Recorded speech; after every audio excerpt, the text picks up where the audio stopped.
What is up, everyone? We are back with another episode of Shaping the Culture, and I am so elated for this week's episode. We've got Vaneetha Risner with us. How are you doing today, Vaneetha? I am doing well. I'm happy to be here. New year. Very Yeah, exciting. yeah. Well, thanks for hopping on. I was telling you before we started recording, just hearing about your story and just the things that you went through. I was deeply challenged, moved, and I'm excited to dive into this. For those who aren't not familiar with you or those who are new to you, can you give us just a little background on who you are and what your story is? Yeah, wow. There's so much to my story, but I like right now I live in Raleigh, North Carolina, and I'm married to Joel, and I have two grown daughters who are keep me in line and are continually posting videos on their stories about the dumb things that I do. So if you want to follow them, you will see what kind of a crazy person I am. But I have, it's funny, I did write a book, but I would consider myself a sufferer, not a writer, which is, I write just because out of the things that I've learned and that I know, really have had probably marked suffering through almost every decade of my life, except for from 16 to 30, I would say I didn't have a lot of suffering. And I would say those are probably, in a crazy way, probably the most wasted years. They were super successful, but yet when I look back on what I did and where I grew, it was pretty selfish.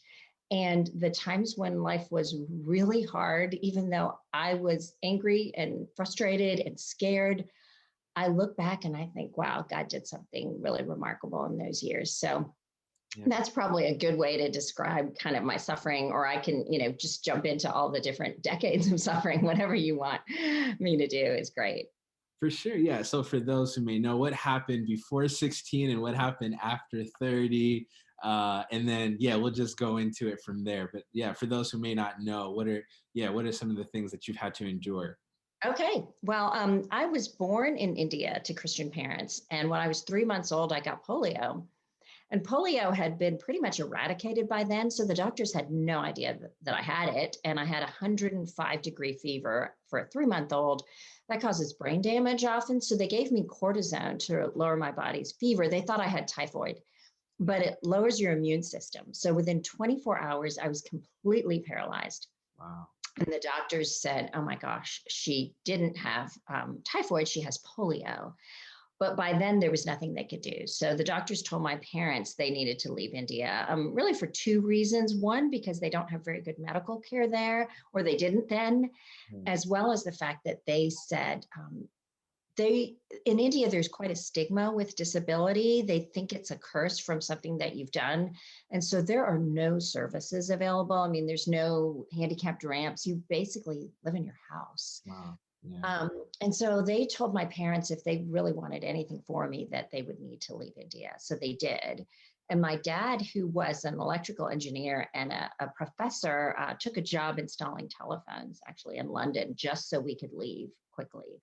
Wow. And so we did. And my first surgery when I was 2, then we moved to Canada, and I had 21 operations by the time I was 13. Wow.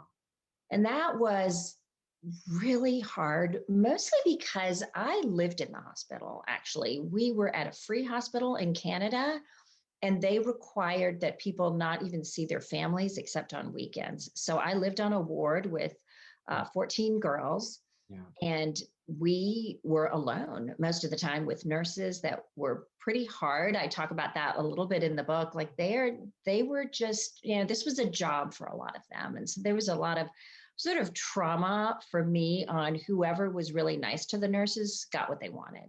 Yeah. And so I talk in the book about being a recovering pleaser. And I think from a very early age, I learned if you make people happy, they'll give you what you want. Mm. And so that was hard, but it was also really hard being home because I was bullied when I was 7. A group of boys threw stones at me and called me a cripple. And so I just felt like I, life was cruel pretty Yeah. much wherever I was. The hospital was safer because I understood it. I didn't really understand what it took to live in the real world. And I mean, when I was in the hospital for once, I was there for a year straight, flat on my back in a body cast. Wow. So that was kind of my upbringing.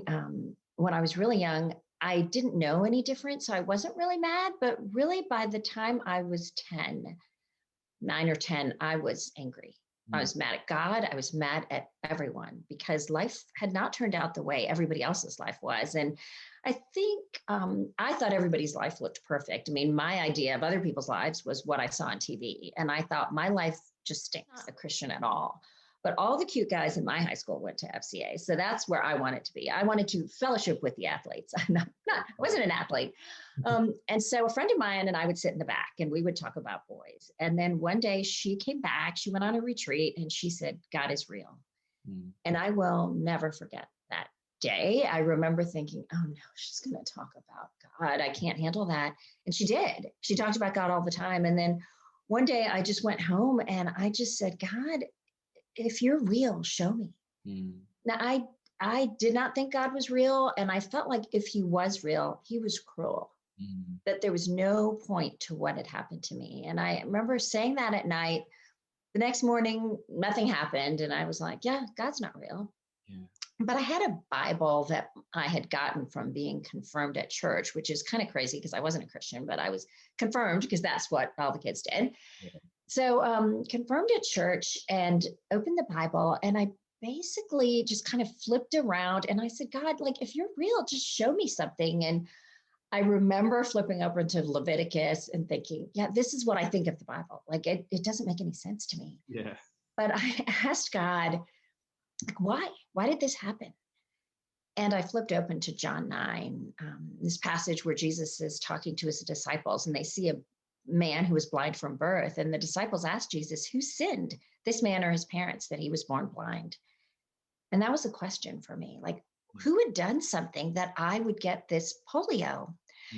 So I remember reading Jesus's response. He said, it was not that this man sinned or his parents, but that the work of God would be displayed in his life. And that was the moment for me. It was like God jumped off the pages of scripture and said, I'm here. I have a purpose in your life. And it's funny, people sometimes ask me, like, what's the purpose of suffering? And I think everything we go through in life, the purpose in some ways is to honor God, whether it's amazing things or hard things. And I think it's kind of funny. We all ask why. We want to know what we've done. Like, what did I ever deserve to do, have this happen? And that was really my question, was why? And I felt like God was answering me with, there's two ways to answer why. There's why of, what have I done? And then there's the why of, is there a purpose? And I think asking the why question of, is there a purpose? The answer is always yes.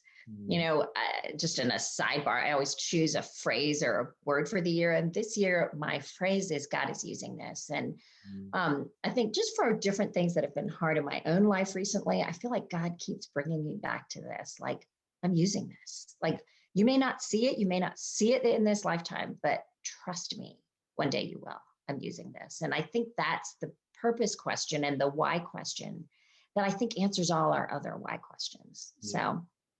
Wow. So powerful. Yeah, it's so good. Just a follow-up question to that.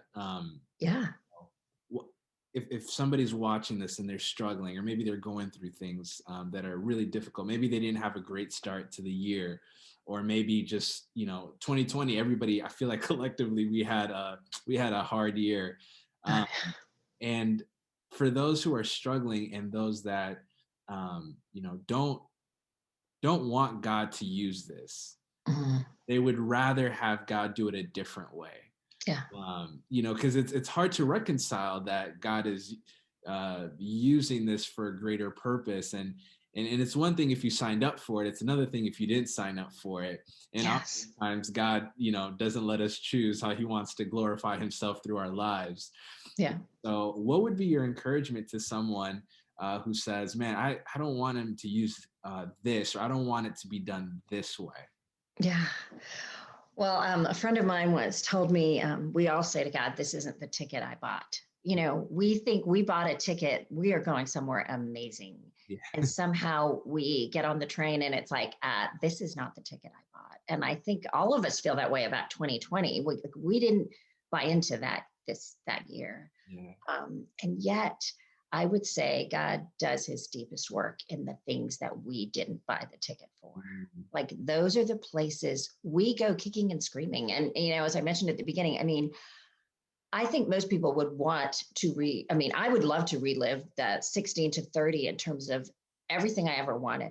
Looking back at that, yeah, there was no lasting fruit from a lot of that because it was all about me. And I think a lot of the really great things in our lives, they make us happy, but they don't make us holy. And when we think about what we want to say at the very end of our life, I think we'll remember the things that make us holy. Those are the things that are really going to last, that make an impression, that leave a legacy on this earth, and that really in heaven, like, the Bible talks about just, things that we do that get burned up and the things that we do that are gold. And I think it's through suffering that we have gold. Yeah. Yeah. No, that's so good. You wrote the book Walking Through Fire. What are some takeaways that you had? I know you've had a lot of experience in pain, and you've dealt with a lot of unfortunate things. And you're speaking to now even how that has made you holy, and that's bared fruit in your life, and Yeah. that's made you more like Christ. And so what would you say the Lord did in your life through pain that you're grateful for? What's something that you took away that you're glad about? Yeah. Well, I would say the biggest thing is that God gave me himself. Mm, Like God's presence to me used to be this sort of in and out, like, if I'd read an amazing Bible passage or I'd hear a great sermon, I'd be like, yes, God is with me.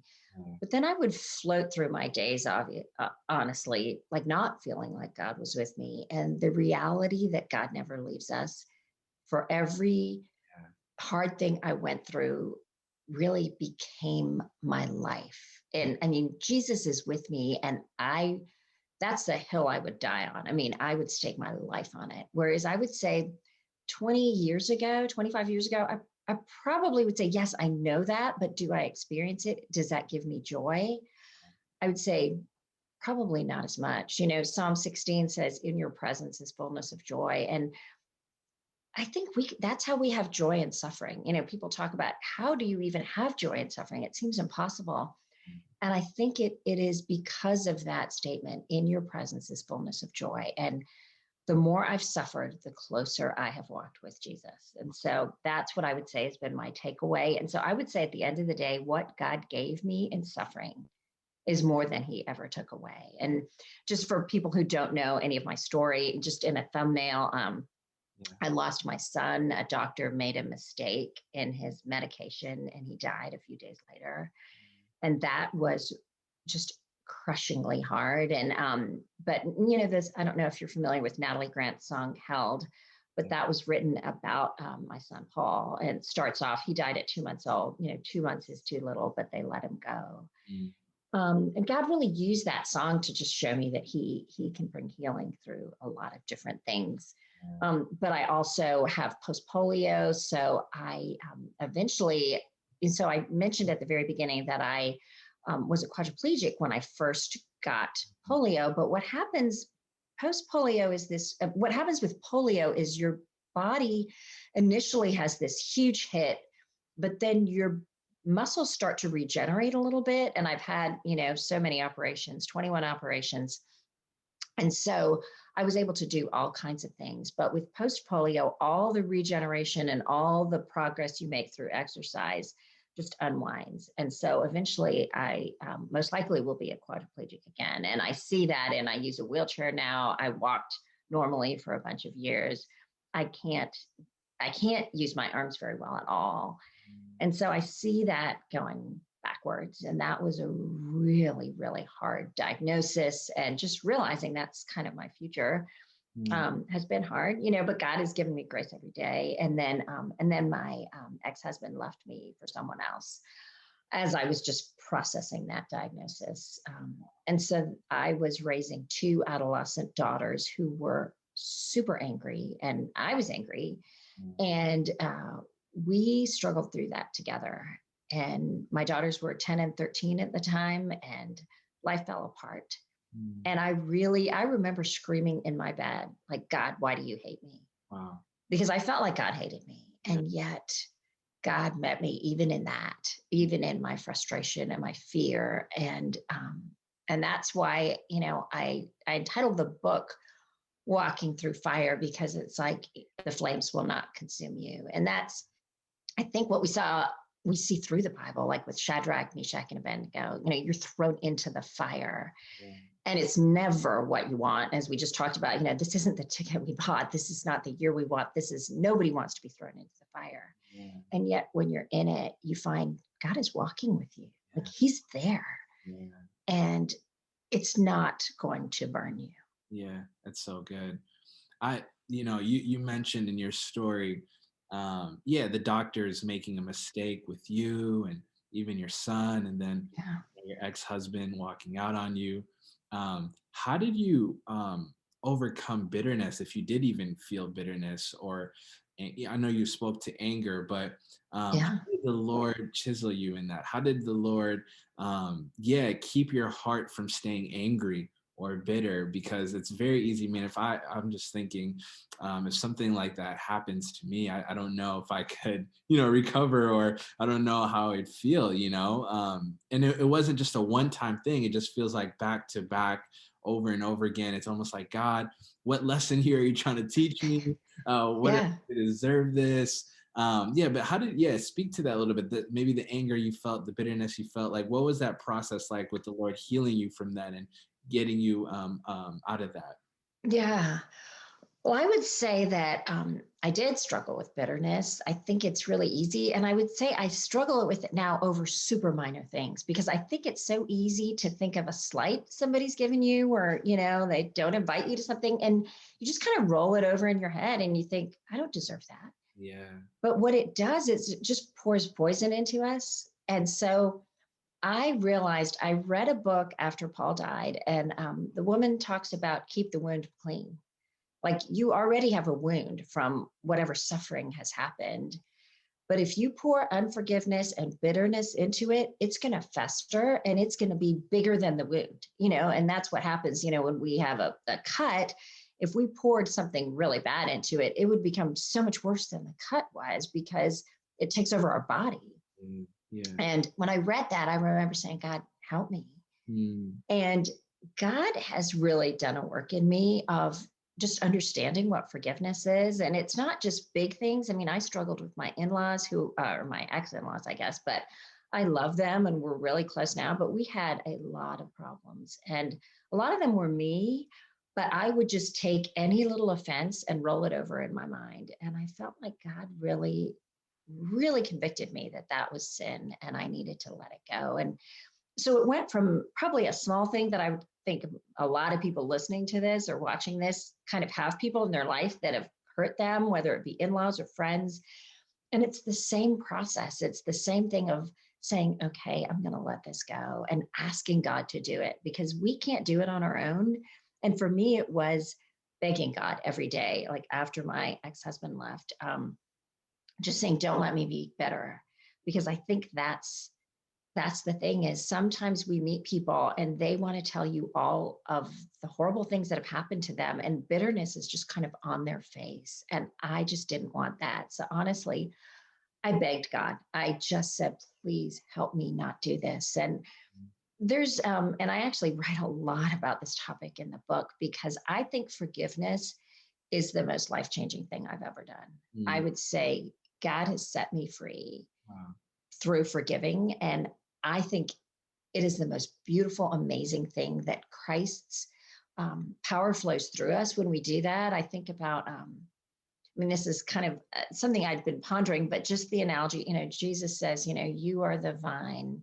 I mean, I am the vine, you're the branches. We are not the vine. But branches get grafted into the vine through a wound. I mean, that's how, like, Wow. if you do any kind of science, both things need to be wounded, both the vine and the branch, for it to take. And I think it's through our wounds that we really attach to Christ. Wow. And I think his power of forgiveness, it flows through us then. So it's not our power to do it, because I don't think we can. Yeah. But I think it really is that incredible power that forgives us all these huge, amazing things we could never make up for, that God gives us to forgive other people. Yeah. It's so powerful, man. Um, I think, in church culture, we expect people to get over it right away. You got to forgive today. You got to forgive as soon as it happens. Speak to that process a little bit. Was it overnight for you, or was it a Oh, constant no. wrestle? My dad always tells me, you got to forgive 100 times a day sometimes, just so you can forgive Yes. the person. And so, yeah, speak to, because I know sometimes somebody can hear that and say, okay, I get it. I should forgive those that have hurt me or wounded me. But it's not as easy as everybody's making it sound like it is. And so, what was that like for you? Just that process of forgiveness? Yeah. I think forgiveness, first of all, I would say the first step of forgiveness every single time for me feels like death. Like, I don't want to do it. Like, if you ask me to forgive somebody that I'm somewhat annoyed with, even this morning, I would be like, no, I don't want to let that go yet. Yeah. So if anybody listening to this is like, I'm not ready to let it go, we're never ready to let it go. Yeah. I would say that. But I feel like forgiveness is both a decision and a process. Yeah. And but like, for me to like forgive my ex-husband, it wasn't like I just decided, okay, I'm going to forgive him and now I'm just going to say it a bunch of times. For me, before I actually even embark on that, I need to know what I'm forgiving. So Mhm. there's certain things that, like, because somebody didn't invite me to a party, like, that doesn't need a ton of like soul searching, but something like a betrayal does. And so what I did is I kept a little journal and I wrote everything that I lost, everything that was taken, everything that was hard. And I kept that for a few weeks because I didn't want to forgive too easily. I think some people say we just need to say, I forgive you, but it costs us something. And I think for me, understanding what I was giving up was important. Yeah. And I wrote them down, and then I prayed over it when I finally felt like, okay, this is a big part of what I am letting go and the loss that I have dealt with. And just asking Christ to take it. And so that was sort of the decision of, I'm going to choose to forgive. But then it was a process of every day for the next 5 years of Mm. saying, new memories come up. Like, you'll go somewhere and you'll be like, oh my gosh, I remember that. Or hurts resurface, or people say thoughtless things, and it just comes back up again. Yeah. And so to me, it's just like, God, help me to do this. Yeah. And what I can't do in my own strength, I ask you to do it for me. Yeah. And God does. I mean, I think when we involve him in the process, he does it. Whereas if we feel like we can do it on our own, I can't do it on my own. I mean, I just roll it around in my head and I get madder and madder, and I feel more and more justified. Yeah. Yeah. That's awesome. I mean, speaking to that, not being able to do it alone, I know God is a great help, but I think we also need community. Yeah. So, what was that like for you? Because sometimes when people don't understand what we're going through, it's hard for them to walk with us or be there for us in the way we want them to be there for us. And so, what was that like for you, having people around you to love on you, to just be there for you, to walk with you? I know God walks with us in the fire, but God also sends people to walk with us as well. And so, what was that Yeah. like for you? My friends were incredible, I would say. I mean, and that actually, I talk about all the amazing ways people met me in suffering. People would just say, hey, can I drive your kids somewhere? Wow. It's just very practical things. And sometimes it's just sitting with you, but not talking, or not feeling like you have to provide some kind of wisdom. It's just being there, saying, hey, I'm free at 5 o'clock. Can I run an errand for you? Can I pick up your groceries? Can I do any of these things? That was huge, as well as just listening to me. I mean, I had friends just come over and cry with me. And sometimes we feel like if people cry, or people feel like, oh, if I cry in front of them, it's going to be awful. That's the most healing thing. I mean, people who came to my house and cried after my son died, I still remember that. Like, they didn't have words, they just had tears. And I think the people who had words honestly annoyed me. And I say that because I know I've annoyed people because I want to go in and be like the voice of wisdom. I just want to say the magic thing that somebody's going to think, oh my gosh, that's amazing. That's what I needed. But Yeah. nobody ever says that because we don't have the power to do that. Yeah. Only Jesus does. And so what we do is we're the hands and feet of Christ. Yeah. We serve people, we sit with them, we pray for them. I mean, if they ask us to speak, which rarely they actually will, Yeah.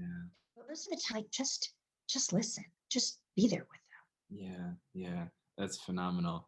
Um, for those who are watching and they have a friend or a loved one or a family member that's going through it and they want to be a better friend, what are some things you would say to stay away from saying? Um, them. Well, anything that starts with at least, mm, like at least, if you have a miscarriage, at least you had, you got pregnant or, at least you could have another child or at least it's not like Armageddon. I mean, comparing suffering is really painful. And no matter what it is, like don't say, I know somebody else who went through this and they are strong now, so you can do it. Like those feel like judgment. wow. So I would say any of that and also asking really specific details can be really painful because the person often doesn't want to tell them, but it's awkward to say I'm not comfortable saying that and it makes this sort of awkward space. Mm, So I think just saying, you can tell me as much as or as little as you want. I want to hear, I'll be completely confidential. You don't have to say anything. Like, but asking, like I remember after my son died, like do you think you made a mistake? What do you think you're going to do? Are you going to sue the doctors? How do you feel? Just those questions just hurt so much. yeah. Do you think you did something wrong? People, I think, just feel like they want to talk or just kind of connect. But the questions we ask of people who are suffering, I think we need to be really careful about those. Yeah. And I think it's really important to share Christ with people, but I think we've got to be really careful with that. Mhm. I think for non-believers, like the very second suffering occurs isn't the time to say, here's the gospel, but it's to live the gospel. Yeah. There'll So, be opportunities to share it, yeah. but I think we need to be really wise on where we use our words. Like Romans 8:28, love that verse. I thought I was going to go through the roof when somebody said it to me at my son's funeral, though. They were like, you'll be fine. God works all things for good. I thought, how can you say that to me? So I would say, I don't use that for people when they're suffering. I just don't use that verse. Yeah. I use it for myself because I think we tell ourselves that, sort of like God is using this. We tell ourselves God is using this. Yeah. We don't tell other people. Yeah. So good. No, I appreciate that. Those are some great practical things to stay away from and things to do. I love how you said sometimes people don't need to hear the gospel; they just need to see the gospel or live out the gospel in moments like that. So good. I wanted to ask you um, in this journey of walking through the fire, um, what would you say? Um, in that process helped shape you become more like Christ? What would you say in that process made you more like Christ and fall in love even more with Christ? I think the fear is that if something terrible happens, I will walk away from the Lord or I will want nothing to do with the Lord. But with your story, you see God's hand in keeping you and sustaining you and showing you Himself. Mhm. What did that do for your faith? Yeah, I would say it really deepened my faith, but I would say the biggest thing to people is lean towards God, don't lean away. I Mm, think there are people that walk away in pain, but more people lean away. And mm, what I say, I mean by that is we just stop talking to God. We don't tell people I'm not a believer. We just feel like it's too painful to engage with God yeah, yeah, because he's the one that we feel like he could have prevented it. And that's true. He could have prevented it, but he chose not to. mm, And so we think I mean, and I did that after Paul died. I didn't want to pick up the Bible. I didn't want to talk to God. I was like, I don't want to talk to the God who wounded me. Why do I want to talk to him? yeah, And yet I was so empty. And finally, I just cried out to God because I didn't have anywhere else to go.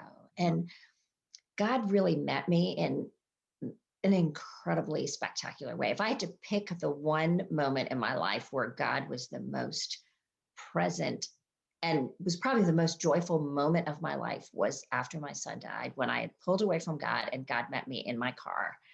To this day, I will never forget it. And it was really just, I didn't do much besides lean back. God runs the mile. I didn't have to go meet God, even though I had really walked away emotionally. Not, I mean, I was still in church, but I just turned back and all I said was, God, help me. I need you. Yeah. And God's right there. But I think so many people don't even go to that place. Yeah. They just feel like, you know, your mom says, if you can't say anything nice, don't say anything. And so we feel like we don't have anything nice to say to God, so we don't say anything. And I would say anything you want to God. I mean, if you open the Bible, there's a lot of really hard things people say to God. Yeah. Yeah. And that draws us to God. Yeah. And I found that through the post polio diagnosis and after my husband left, like just talking to God through scripture and just saying the words of the psalmist back, those things changed me. And I fell in love with the Bible in ways because I needed it. And because that was the way God was talking to me every day, it changed me. And I think that was the most precious thing I got from walking through the fire, is realizing like this word is fireproof and this word will change you. Yeah, that's phenomenal. Phenomenal. For anybody who's tuning in right now, um, what would be your encouragement to them? Why would they, yeah, just what would be a good reason for them to read the book, Walking Through the Fire? And what would you say to them? What would be your message to them? Yeah, I would say to read it if you've ever felt that you wonder where God is in our suffering. Yeah. And if you've ever felt discouraged or alone, or that God is against you, because I have felt all of those things. And I would say I wrote the book pretty honestly because I don't want people to think I'm some super Christian, because I am not. I fail, I fall, I get angry, I get bitter. And yet it is God who holds on to us. And so I wrote it because I think we learn through story. Like when I'm suffering, the last thing I want to do is read a theology book. Like I love theology books, but like they're so hard. Yeah. And so I wrote it because we can all relate to story, you know, so we can just watch somebody else struggle and find God and say, okay, this same God, he's going to meet me. And that's how, you know, I love Johnny Erickson Tata. There's people that are my heroes that I've read how God met them. And I thought, okay, I can do that. If God can meet them, God can meet me. And so that's really why I wrote it. But I'm not a Johnny's incredible. I mean, I'm much more like massively, simple and just stuff. So people should be able to relate to a lot of the struggles I've had. And I would just say to people, lean into God, Yeah. trust him. He is doing something beyond your wildest dreams. Yeah. That one day you will look back and thank him for. I don't know when. I think this a couple of days ago, I just started writing down, what do I think the 3 things we need to believe in suffering are to make it through? And I think one is God is with us. Yeah. Because we need that. We need to believe that our suffering will end. Yeah. Because if we think it won't end, I don't think we can make it through. Yeah. So our suffering will end. Yeah. And then the last thing is God is using it. It's not meaningless. Yeah. Yeah. So I think just believing those things changes everything in suffering. Yeah. That's so good. Well, yeah, your suffering, the Lord has used to encourage me. And he's used it to, just show me that God is with me. And then he's used your story to help me put my trust in God. I've been encouraged by the way he's kept you. And I love how you said, you know, that you're not perfect and there are hard days and there are things that you say that are difficult to God. But just knowing that God can handle that is encouraging to hear. knowing that God has a space for us, as you mean reading the Psalms and some of the things that people have said in the Bible, like you've mentioned, they've said some really crazy things to God, and Yeah. God has welcomed them with open arms, and He's loved them through it all. And so, thank you for sharing your story too. I know it's hard to talk about these things and share these things and be vulnerable with that. But thank you for being open about it and letting God use your story to encourage and to edify and to build faith in the body of Christ. And so, just thank you so much for joining us on the podcast today. Any last thoughts that you want to leave with us before we call it an end? Oh, last thoughts, those are always tricky. I would just say, like, God is for you. If Yeah, you're watching this and you know Christ, God is for you.